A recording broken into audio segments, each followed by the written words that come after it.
Assalamualaikum everyone, this is Sara Ansari and today I'm going to give an overview on a novel, Matilda.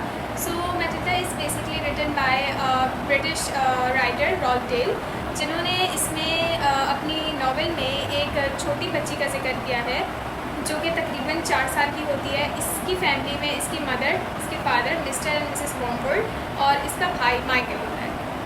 इसकी जो family होती है हमेशा इसको neglect करती है, इवन दो कि पढ़ाई में बहुत अच्छी होती है, लेकिन इसके पेरेंट्स को इसकी पढ़ाई से, इसकी गुड ग्रेडिंग से कोई भी फ़र्क नहीं पड़ता और वो हमेशा अपनी लाइफ में, अपनी ज़िंदगी में मसरूफ़ होता है। जो मैटिल्डा होती है वो 4 साल की हो जाती है, लेकिन तब भी इसके पेरेंट्स इसको स्कूल नहीं लगाते। इसके जो फादर होते हैं वो एक गैराज रन करते हैं। इसकी जो मदर होती है वो हमेशा अपने घर से बाहर होती है, शॉपिंग पे होती है और उसके जो भाई होता है वो स्कूल जाता है। मदर एंड फादर जब चले जाते थे घर से तो ये मैटिल्डा लाइब्रेरी जाती थी, वहाँ जाके बुक्स वगैरह पढ़ा करती थी, जिससे इसकी नॉलेज में बहुत ज़्यादा इजाफा होता था। एट द एज ऑफ 5 जाके इसके पेरेंट्स ने इसको स्कूलिंग स्टार्ट करवाई। तो जब ये स्कूल में पहुँची तो वहाँ पे इसकी एक टीचर मिली इनको, जिसका नाम था हनी, मिस हनी, और इनकी जो प्रिंसिपल थी उनका नाम था ट्रंचबुल। तो मिस हनी जो थी वो बहुत ही बच्चों से लवेबल थी, बहुत बच्चों से प्यार करती थी, उनको बहुत एडमायर करती थी। ऑन द अदर हैंड जो ट्रंचबुल थी, जो प्रिंसिपल थी पूरे स्कूल की, वो बहुत ही एरोगेंट वुमन थी, उनको बच्चे बिल्कुल भी नहीं पसंद थे। तो एक दफ़ा मिस हनी सारे बच्चों से मैथ्स के क्वेश्चंस कर रही थी क्लास में। तो जब उन्होंने क्वेश्चंस करे तो मैटिल्डा ने सारे आंसर्स बड़े ही जल्दी और क्विकली दिए। तो मिस हनी बहुत ज़्यादा ही इम्प्रेस हुई मैटिल्डा से और उसको मिस ट्रंचबुल के पास लेके गई ताकि उसकी इस परफॉर्मेंस के बारे में बता सके। जब वो मिस ट्रंचबुल के पास पहुंची तो जब उनको पता चला कि वही मैटिल्डा है जिसके फादर ने जो गैराज का काम करते हैं, पुरानी गाड़ी मुझे बेची जो कि ख़राब हो गई है, तब उनको जब ये पता चला कि उनकी बेटी है तो ये बहुत ही ज़्यादा गुस्सा हुई और इसको बोला कि यहाँ से चली जाओ। लेकिन जो मिस हनी थी उन्होंने गिव अप नहीं किया और मैटिल्डा को जूनियर क्लास की बजाय सीनियर क्लास की बुक्स देना स्टार्ट करी ताकि उसका माइंड और ग्रो हो। एज आई टोल्ड बिफोर कि मिस ट्रंचबुल से सारे बच्चे परेशान थे। एक दिन मिस ट्रंचबुल ने सारे बच्चों को कॉन्फ्रेंस में बुलाया। तो जब सारे बच्चे वहाँ पहुँचे तो हमेशा मिस ट्रंचबुल का उनकी टेबल पे एक ग्लास होता था उनके पानी का। तो मैटिल्डा की एक फ्रेंड थी, उन्होंने उस ग्लास के अंदर इंसेक्ट डाल दिया ताकि वो उनसे रिवेंज ले सके। लेकिन जब मिस ट्रंचबुल पानी पीने के लिए आगे बढ़ी तो उन्होंने देखा कि उसके अंदर इंसेक्ट है।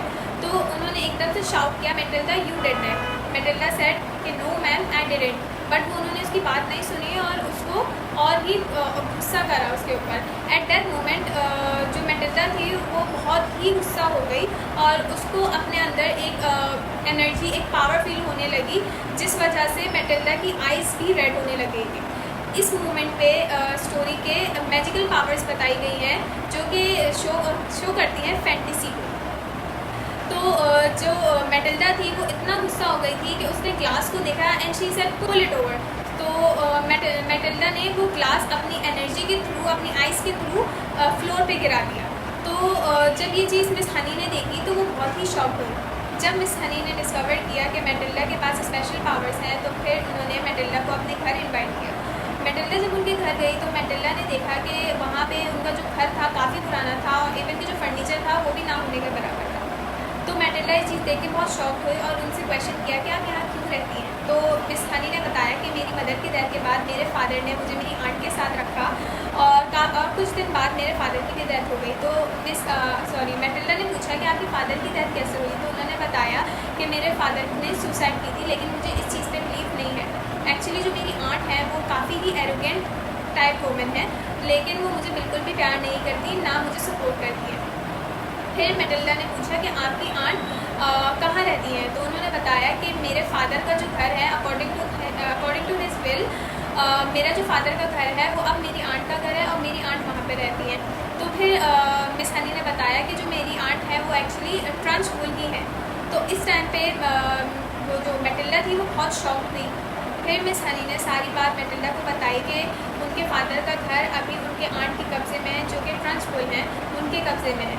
तो मैटिल्डा ये सारी चीज़ें सुन के बहुत शॉक हुई और मैटिल्डा से फिर मिस हनी ने हेल्प मांगी कि अपनी स्पेशल पावर्स के थ्रू मेरी हेल्प करो और मुझे मेरा घर वापस दिलवाओ। तो at this point Matilda smiled और मैटिल्डा डोर के तरफ बाहर वापस गई और उसी टाइम टर्न करा उसने मैटिल्डा ने और पूछा कि आपके फादर आपको प्यार से क्या कहते थे, आपके जो ट्रंचबुल हैं उनको क्या कहते थे और ट्रंचबुल जो है वो आपके फादर को क्या बुलाते थे।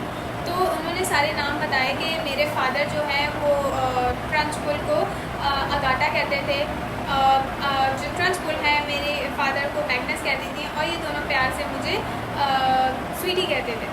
फिर मैटिल्डा वहाँ से चली गई। नेक्स्ट डे मैटिल्डा ने अपनी स्पेशल पावर्स के थ्रू चॉक्स हवा में उठाई और बोर्ड पे लिख दिया कि Agatha give my daughter her home back.